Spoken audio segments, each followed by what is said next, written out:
Before we jump into the panel, wanted to introduce who we have and really provide a quick background on Anomalo. So I'm Melissa Gaines. I lead the customer solutions team here at Anomalo. Spent my career helping enterprise customers tackle, some of the most complex data challenges out there. And what I've learned and what my teams have learned is that it really just takes the right combination of people, process, and technology to get it right, which makes me really excited about the conversation that we have teed up today.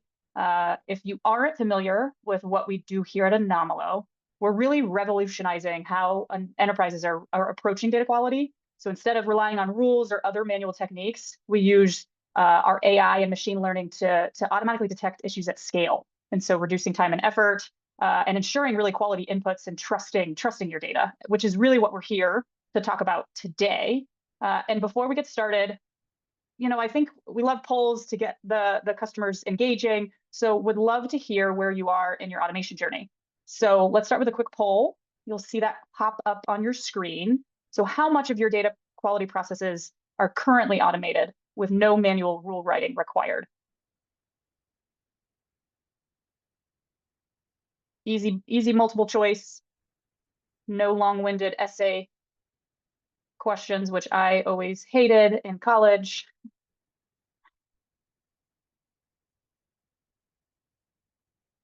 Give you another few seconds or so.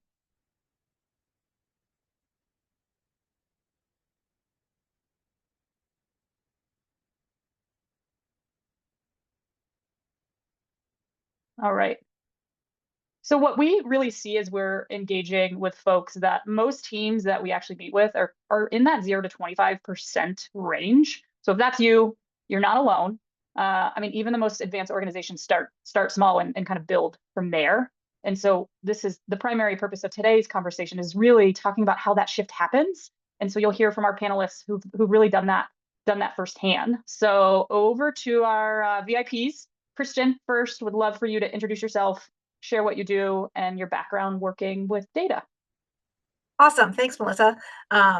I've been working in the data industry for over 30 years, focusing on data acquisition, content quality, and data governance.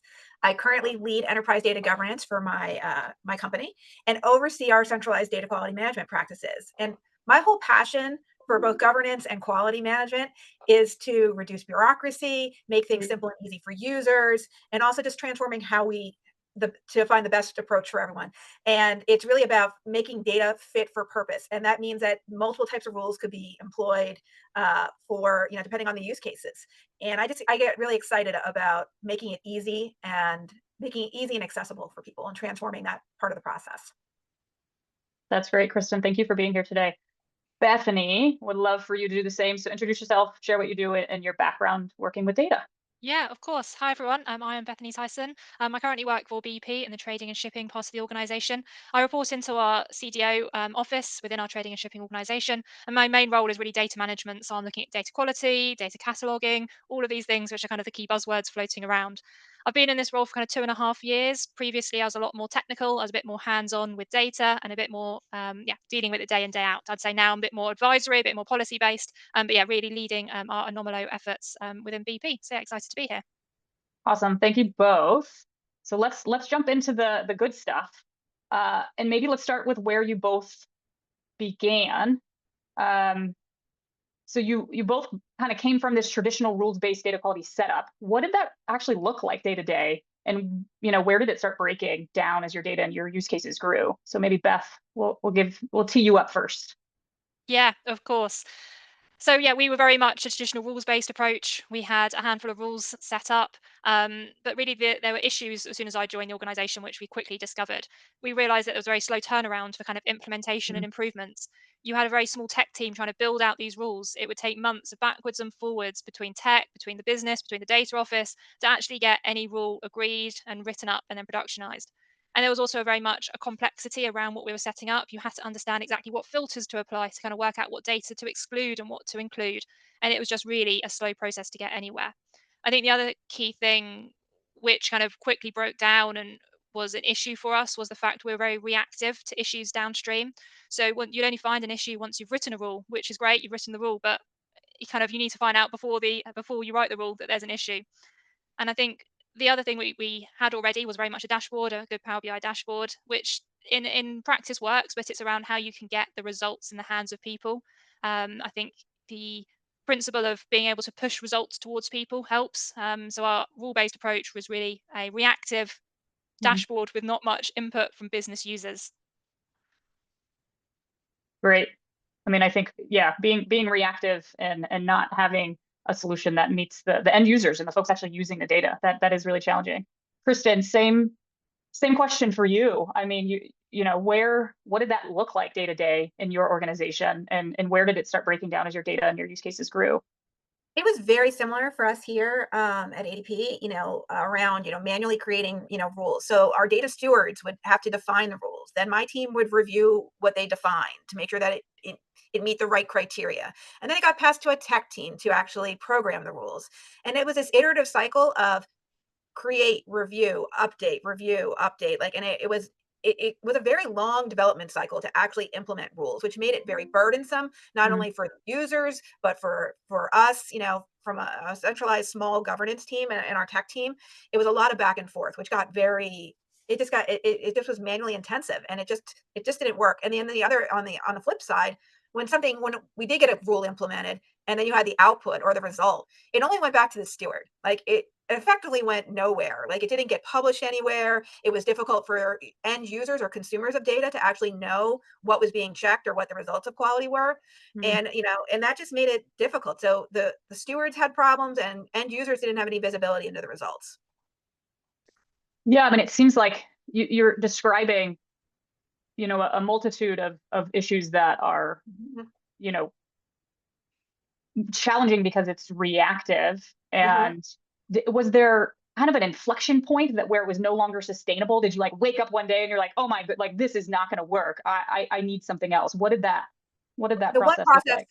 for us, it was, some of our data stewards and the teams that we were working with just got so frustrated that they just walked away from the process. It was just too burdensome, too much work, and they just walked away. And then, also the reflection point was, 3 years into the process, and we only had 700, or around 700 rules created and up and running, which was monumental compared to what we had when we started, which was nothing, but it Mm, still only was 700. And the amount of data that we have and the important data that we have, 700 just wasn't enough. You know what I mean? Like right. we needed to make this process easier so that we could get people to engage and make this faster and keep up with the pace of data that we have coming into our business and going out of and being processed by our business and going out of our business. Great. Beth, for you, what was it, a specific incident? Was it leadership coming down? What was that inflection point for you and your team to figure out, look, like this isn't scalable. We have to figure out something else. Yeah, I think it was similar. We were kind of 4 years into our data quality initiative, and we only had a handful of rules set up, and it had kind of stalled. There wasn't Mm, really any push to drive it further. We were kind of had some people looking at the outputs, but not many people were really interested. So the work we'd done over the last 4 years didn't really lead anywhere meaningful. So yeah, it was kind of a discussion within the data office to try and work out, well, data quality is one of our key principles. How are we going to start driving it forwards? And that's kind of where we had to reassess the tool we had to think, well, really, what can we do differently? And I think the other key thing was the turnaround within the trading organization. We have intraday data. We want to be able to have data quality running at much more of mm. a speed. But previously, we could have one rule running for previous day's data and nothing else. But Anomalo really gives you the ability to kind of check data throughout the day, which is brilliant. Well, that kind of leads me, you kind of teed this up for the next question. So, once you've made the shift to anomalous automation, what changed? And, how did that jump from kind of the rules-based monitoring approach to automated detection show up in kind of your day-to-day operations? Beth, you want to take that? Yeah, I think the key thing is really the fact that, as I was just saying, we needed to get data in the hands of people much quicker with the Mhm. results. So being able to basically ask the difficult questions about the data quicker really enabled people to get hands on quicker. I think the other thing which we quickly discovered is that our previous approach was very niche. So the rules we had written had so much complex logic, and actually much of the logic was incorrect. So when we actually managed to move over some of the rules to Anomalo, we were finding failures, which were true failures, but hadn't been detected over the last 4 years. So we were actually giving the organization a full sense of, the data was better than it was. Admittedly, that may be how we deployed our rules, but being able to kind of remove that altogether really has enabled us to basically streamline and be much more confident with the results we're giving to people at the end. Which turns into confidence for them that they actually trust the data and trust the processes that that are there to make sure that it's high quality. So Kristen, kind of same question for you. Once you made this shift to Anomalo, what changed and how did that really show up in your day to day? So a couple things here, like, it was just our scale, and going from creating very prescriptive programmatic rules that said whether, you had to hit a certain percentage to say pass or fail. And, there was just, we went from having the 700 checks to having over 25,000 daily checks. You know what I mean? Like, so it's so easy to configure and use the tool. So we went from this very prescriptive, manually intensive process to being able to unlock and turn on quality across tables instead of on discrete columns. And, the checks were much more consistent and valid and use machine learning. And they were just smarter and easier to implement. So we just went from like 0 to 60 so quickly. You know what I mean? Like it took us to that next level.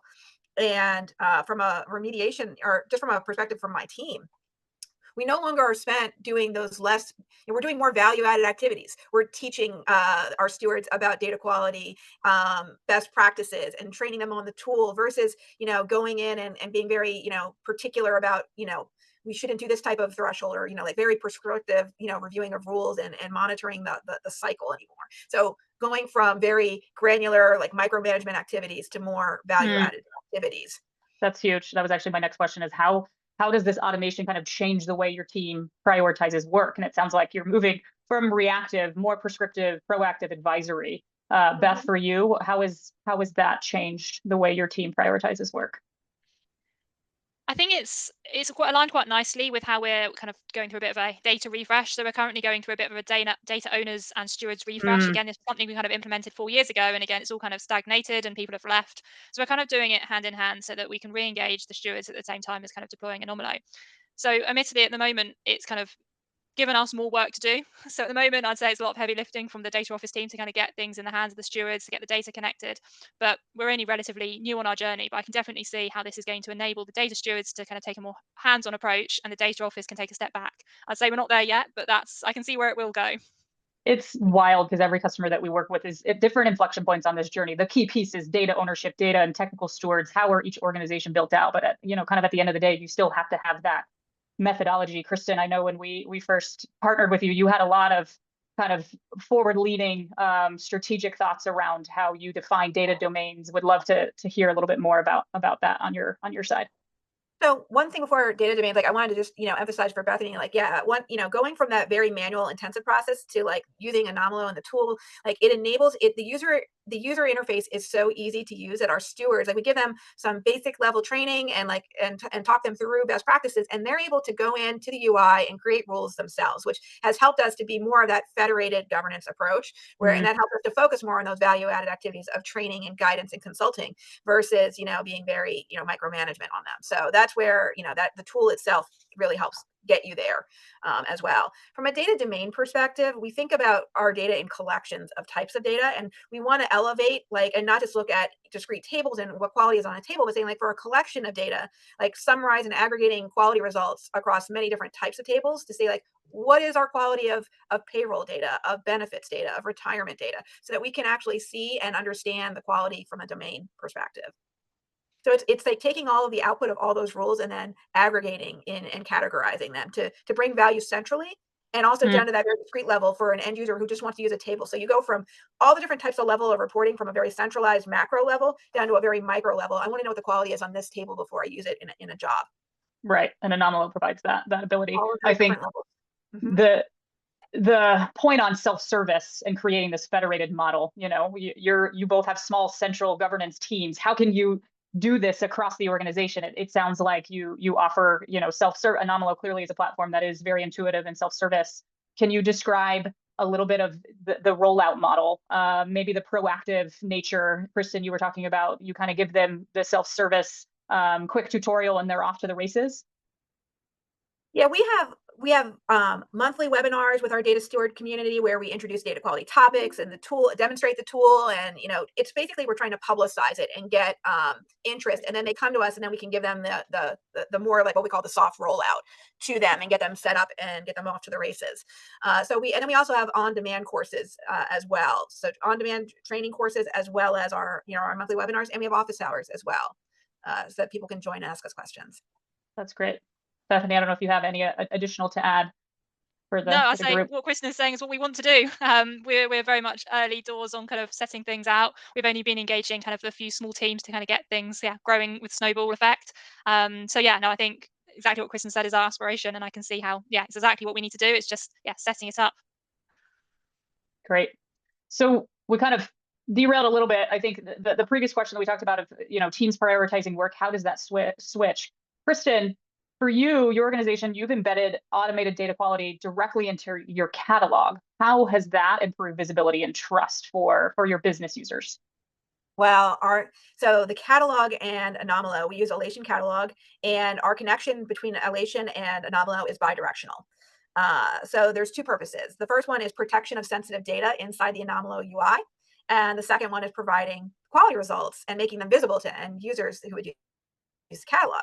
So, when you think about any good data quality system, you have to understand context, which means you need to see data samples or you need to see profiling results.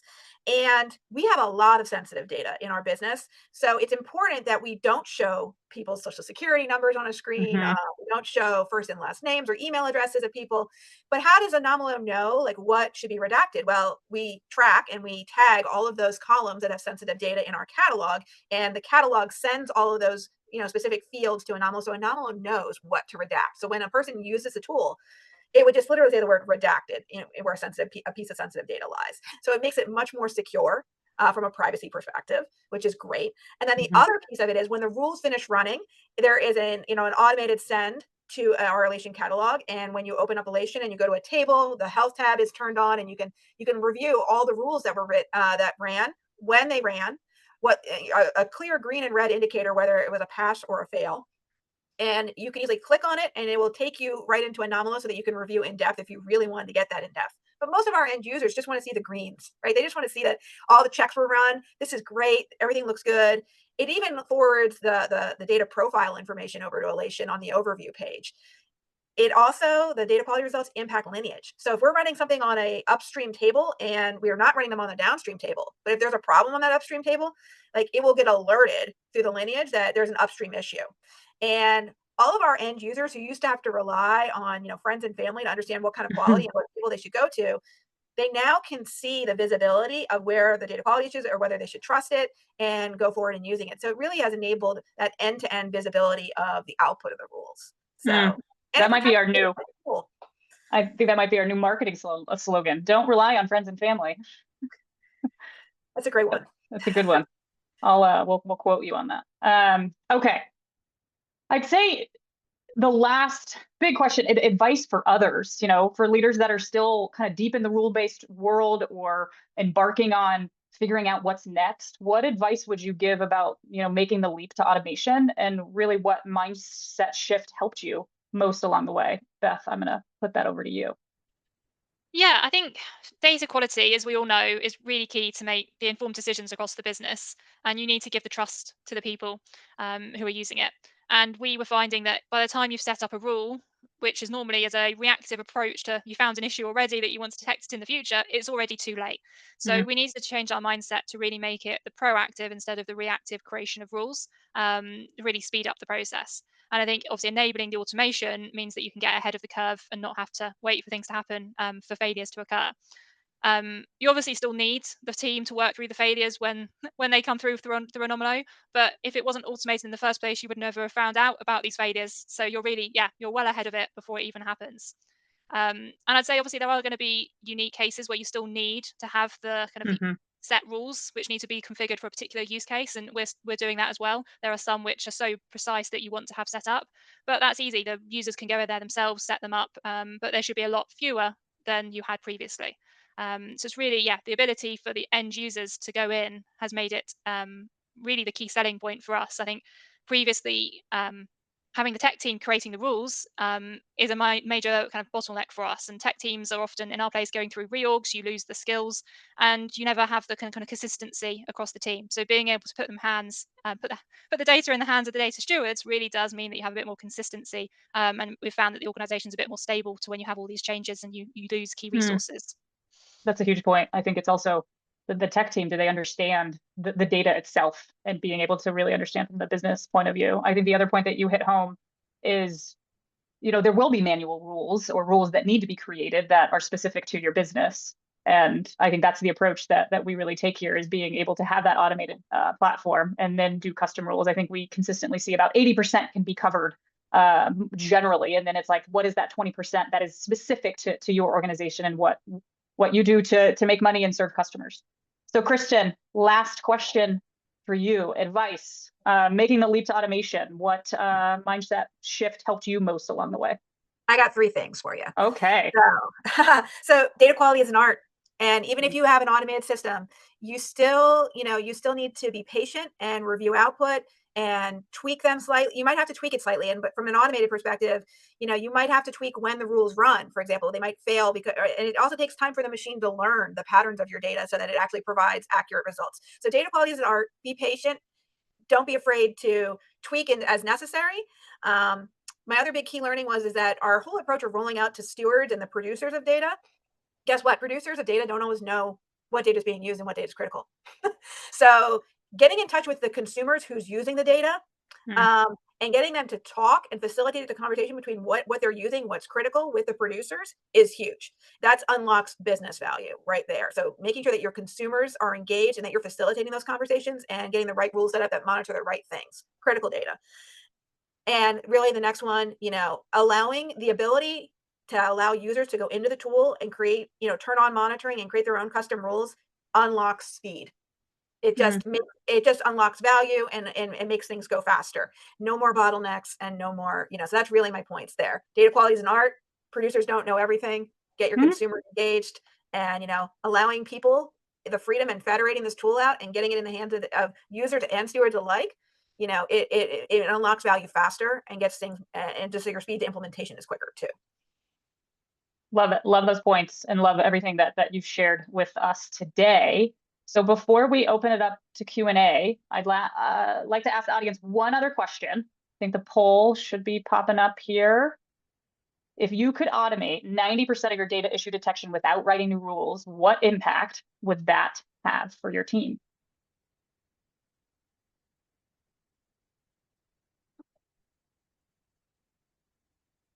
Multiple choice, no long answers.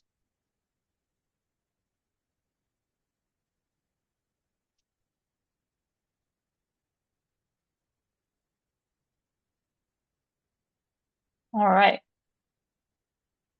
Having a hard time seeing the results, but I think from our standpoint, I mean, these outcomes are all pretty connected.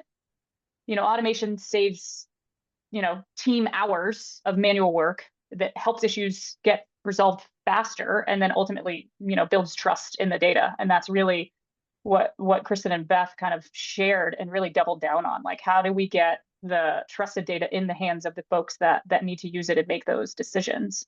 And I think our main focus with Anomalo is making sure those benefits translate to business outcomes for your organization, whether that's generating more revenue, reducing operating costs, or just, risk compliance, helping your teams move really with confidence. So let's go to Q&A. I see one. Oh, we've got the 60%, 67% huge time savings and more trust in data. Yes. All right, let's move to Q&A. How does the automated DQ rule help in validating if the rule is actually performing in the real world? I mean, how we conclude that this is the rule we intended to use? Are there controls in place that we want some rules to apply and not others? I can take this one.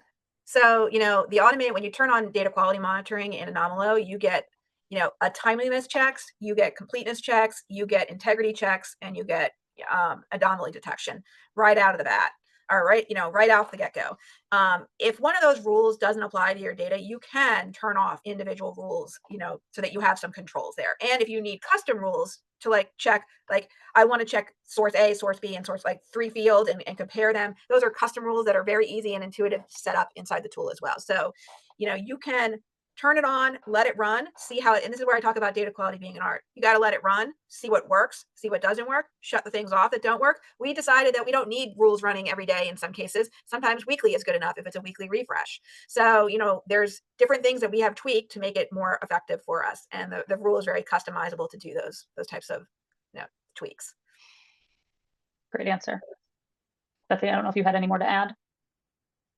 Um, no, I think the main thing is getting your hands on the tool and playing around. I think until you start to see what fails, you don't fully believe it almost. You don't really trust what's happening. And I think you can also play around with kind of some dummy data. We've kind of made a few tweaks and some data to kind of see Hmm. would it fail as well, and then it does. So I think it's just maybe playing around and proving to yourself that it does do what it does. I think it's really hard. Obviously, Anomalo can talk about all of the tech side behind what is actually running. But from a user perspective, I think the only way you can fully trust it is get your hands on it and maybe put some dummy data in and see what really passes and fails. So I think you'd be amazed. Yeah, Beth, I think that's a great point. And a lot of the best practices that we do when we roll out is, okay, you have a use case, you have tables that you want to monitor. Let's configure the out-of-box monitoring first.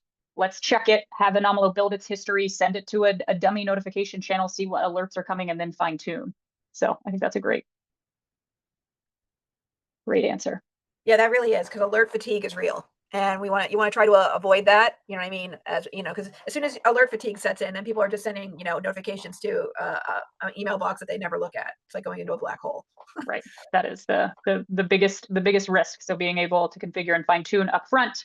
I think a lot of our customers with the core data governance team, they'll start it out centralized and then cascade and make sure that it's set up correctly before bringing in those stewards for that self-service. All right. Any other questions?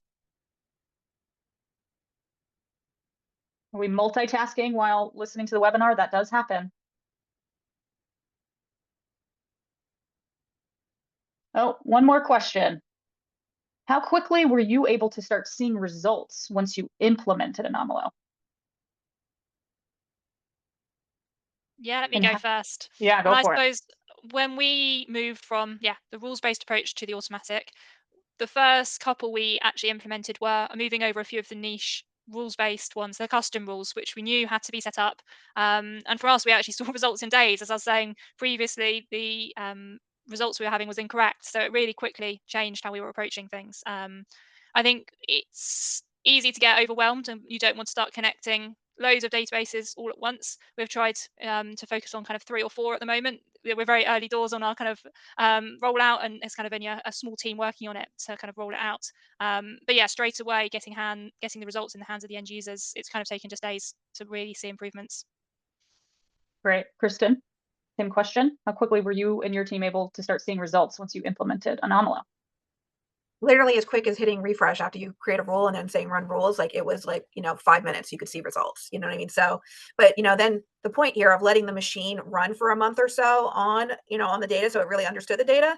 So there could have been false positives, or things that were happening, like, or failures that really weren't failures until it learned the pattern of the data correctly. So while I could see profiles and I could see samples and I could see results right away, trusted results about a month Mm, and a half in, really, for the machine to like really thoroughly understand the data better. it's a great call out. All right, a couple more questions. How does Mm. automated data quality fit into your broader data and AI strategy? Who wants to take that one?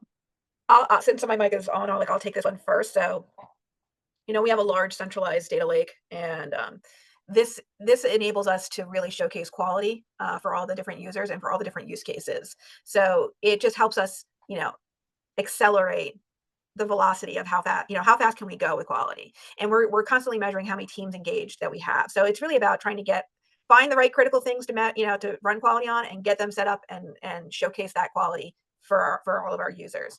From an AI strategy, good data quality is important and necessary for AI to work properly, Mhm. garbage in, garbage out. So you really need to be particular about the data that you're, using for your models, and how it makes decisions. So good quality data is really the foundation for all of that. Right. Input, output. You got to trust the input to actually get Mhm. trusted output. Beth, do you have any other Yeah, additional? I think very much so. It really means we can get towards our end aspiration of hitting or aligning every part of the organization to our data strategy. Until you have data quality implemented across all of the business, you're not going to kind of say all fully aligned. And the only way to do that is automation when you've got such a large company. And I think, on the AI side of things, one thing we're looking at is, can we assign a minimum score of data quality that it has to pass before it is allowed to go through AI? And if you don't have any Mm, any data quality which you can quickly deploy and get a measure of your data, then it's going to be impossible. So that's something we're currently investigating. that's great. Another question.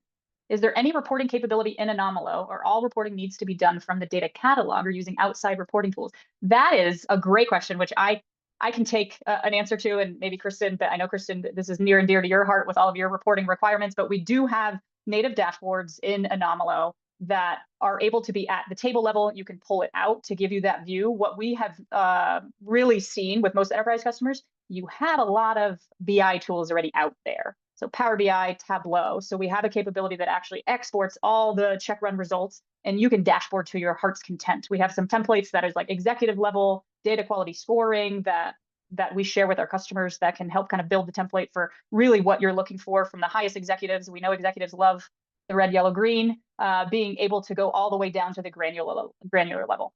So Kristen, Bethany, I don't know if you have anything else to add there or plugs. You go first, Yeah, Kristen. the general dashboarding in Anomalo is nice. We found that we needed a more aggregated and summarized view, and that was felt more customized to what we needed. So we created we used there's metadata, a large metadata model that stores all the output of the results centrally, so that we can tap into that for dashboarding purposes. And we use ThoughtSpot versus Tableau or Power BI, and it produces it. The results get updated every hour to behind the scenes to that, so it's very up to date and current. Great. Beth? Yeah, and same sort of approach. I think for some users, mainly for us, the data stewards, find the kind of the dashboard within Anomalo perfect because they can kind of filter on what they're needing to see, and their results are perfect. But yeah, when you're kind of presenting at a slightly higher level, you want to see quickly across this kind of data asset how many passes and failures. Yeah, we've built a Power BI dashboard on top of it because that's kind of an easier way to summarize it. And generally, what our high level board is used to seeing is a Power BI, so we're kind of playing into that a little bit. Yeah, absolutely. Great question. I think there's one more question that I'm seeing. Good one. Juicy. What internal feedback are you hearing from your teams using Anomalo? Very positive, I'd say. As I said, we've only engaged kind of a handful of teams, so it's not all across the organization yet. But everyone we've kind of shown it to is saying, well, why didn't we start with this 4 years ago instead of having to go through the rules-based approach? People really like the front end. I think the ability for them to create it is really the driving force behind everything. Um, the I suppose I'm trying to think of if there's any negatives, I'd say, which is being identified, is that you still need, maybe if you want to create a custom check, you still need a bit of SQL if it's kind of such a niche use case. But then you've also got the support team who are there to help. So it's few and far between, but that's kind of the only kind of negative maybe which has kind of come out of it. Yeah, far and few between. So yeah, very positive. Great. And around the negative constructive feedback, yeah, we have the low code, no code checks. There are some custom checks. We have recently launched Ada, which is essentially the data analyst that it will help with some of that SQL writing. So that's also something that we are getting into for agentic AI, and have just released a preview for that, which we are very excited to get in the hands of customers. So Beth, you're up. You're going to be one of the first customers. Kristen, for you, what internal feedback are you hearing from your teams using Anomalo? It's definitely so much. It's streamlined the process for creating checks, which they like. It's that the custom rule and writing SQL. Like, we have some really complicated SQL rules, and it was like they were just trying to implement them into the tool, which made the tool, it actually made things run really slow. And it was because the way that the SQL was written. And it's like, do you really need this rule written this way? Can one of the and it's like really questioning people. It's not about feedback from them. It's more about like trying to teach them best practices about quality. I don't need to write a custom rule to say, like, is my quality is not at 90%, like, fail the rule. Like, let the machine determine what the normal threshold is in one of the standard checks. It's really about, it's about teaching and educating how people to get, how to get your users to understand quality in a different way, from that old prescriptive approach to thinking more broadly about it. And like, as a statistical control chart, like, what's my threshold for tolerance, for the passing and the failure of these items? It's really, it's more about teaching and education is what we're finding. When we get feedback, it's like, well, that's a good question, but maybe did you think about trying to do it differently? Or have you thought about creating a different type of rule? So it's all about, what we're finding is it's more about educating on how to think about data quality differently.